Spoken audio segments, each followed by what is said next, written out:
जय श्री राम दोस्तों, स्वागत है आपका नए चैनल राम भक्त में। तो बहुत से लोगों ने मुझे पहली बार YouTube पे देखा होगा, तो उनके लिए मैं अपनी एक छोटी सी इंट्रोडक्शन देना चाहता हूँ। मेरा नाम मनी है और मैं भगवान राम का एक तुच्छ सा भक्त हूँ, जो कि हनुमान जी को आदर्श मानता हूँ। वीडियो की शुरुआत करते हैं और आज की वीडियो में, आज के व्लॉग में के बारे में बताने जा रहा हूँ, जो कि एक भक्त शिरोमणि है, जो कि एक वीर शिरोमणि है, जिसने अपने एक हाथ में ही पर्वत उठा लिया था, जिसने पूरी लंका को तहस नहस कर दिया था, जिसके बारे में जितना कहो उतना कम है। और बहुत से लोगों को पता चल भी गया होगा कि मैं बात कर रहा हूँ वीर हनुमान जी की। तो सबसे पहले सभी मेरे साथ बोलेंगे जय श्री राम। आई होप आप सभी ने भी जय श्री राम बोला ही होगा। तो सबसे पहले आज की वीडियो की शुरुआत कुछ बातों से करूंगा। अगर आपको वो बातें अच्छी लगे तो ज़रूर वीडियो को शेयर करना और चैनल को सब्सक्राइब करना मत भूलना। कुछ लिखा था कि क्षमा करना प्रभु, क्षमा करना प्रभु, हमने तेरी जगह एक इंसान को दे दी थी। क्षमा करना प्रभु, हमने तेरी जगह एक इंसान को दे दी थी, और ऐसे वैसे इंसान को नहीं, एक ऐसे इंसान को दी थी जिसने पूरी तरह मजाक उड़ाया, जिसने हमारा खूब मजाक उड़ाया। और उस समय भी एक तू ही था प्रभु जिसने हमें अपनी शरण में लिया था, एक तू ही था जिसने हमें अपनाया था, एक तू ही है जो हमें हर क्षण, हर जगह, हर सिचुएशन पे अपनाता है। तो शुरुआत करेंगे कुछ ऐसे फैक्ट से जो बहुत से लोगों को नहीं पता है, और बहुत अच्छी अच्छी बातें आपको बताने जा रहा हूँ, आपकी नॉलेज को बढ़ाऊँगा। और व्लॉग अच्छा लगे तो ज़रूर शेयर करना। तो सबसे पहले हम बात करेंगे, जैसा कि आपने थंबनेल में पढ़ ही लिया होगा, हनुमान जी के लड़के के बारे में, जिनका नाम मकरध्वज था। अब बहुत से लोग तो ये सोचते हैं कि हनुमान जी ब्रह्मचारी थे। वो सोचते नहीं हैं, वो बिल्कुल बात सही है, वो एक ब्रह्मचारी ही थे। और ब्रह्मचारी थे नहीं, वो ब्रह्मचारी हैं, क्योंकि वो चिरंजीवी हैं और वो हर युग में पाए जाते हैं।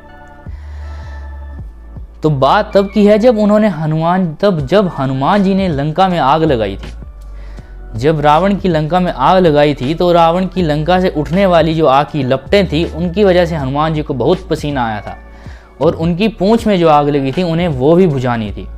तो इसलिए वो समुद्र में जाते हैं, और जब वो समुद्र में अपनी पूंछ से आग बुझाते हैं, तब वहाँ उनके एक पसीने की बूंद जो है एक मछली पी लेती है, जिसकी वजह से वो गर्भवती हो जाती है।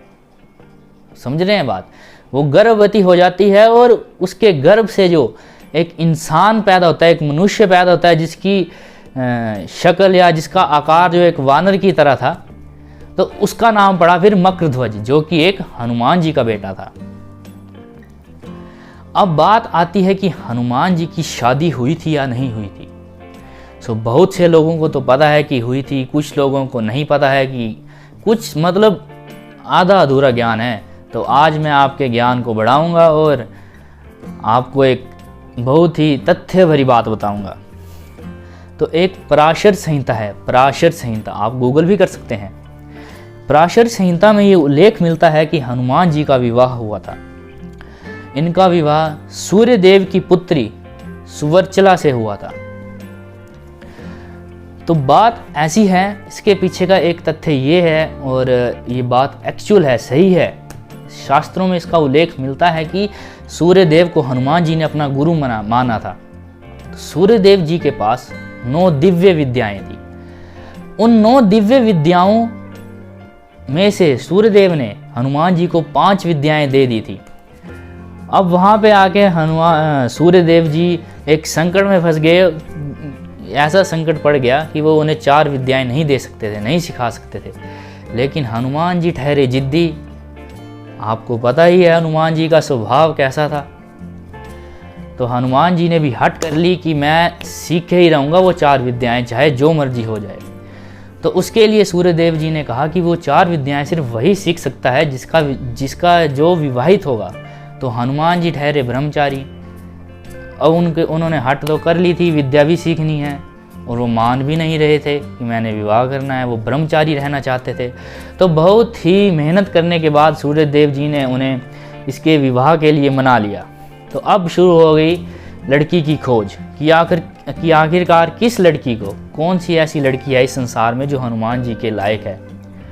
तो बहुत सी तलाश करने के बाद तलाश खत्म होती है सूर्यदेव जी की बेटी के ऊपर।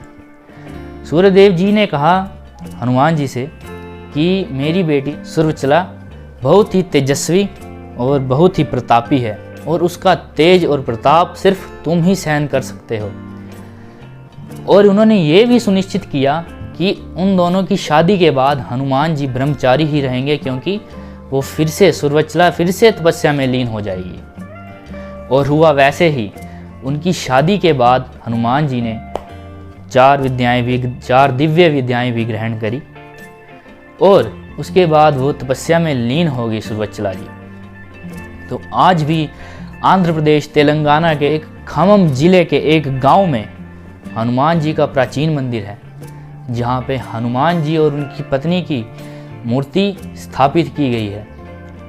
और ऐसा माना जाता है कि उस मंदिर में जाकर जो पूजा करता है उसके विवाहित जीवन में सभी समस्याएं दूर हो जाती हैं। इन सब बातों के बाद मैं आपसे एक और बात करना चाहता हूँ, बहुत ही प्यारी बात कहूँगा भगवान जी के लिए कि मेरी दुनिया तुम ही हो, इस दुनिया से क्या मांगूं, जब बिन बोले मिलता तो बोल के क्या मांगूं।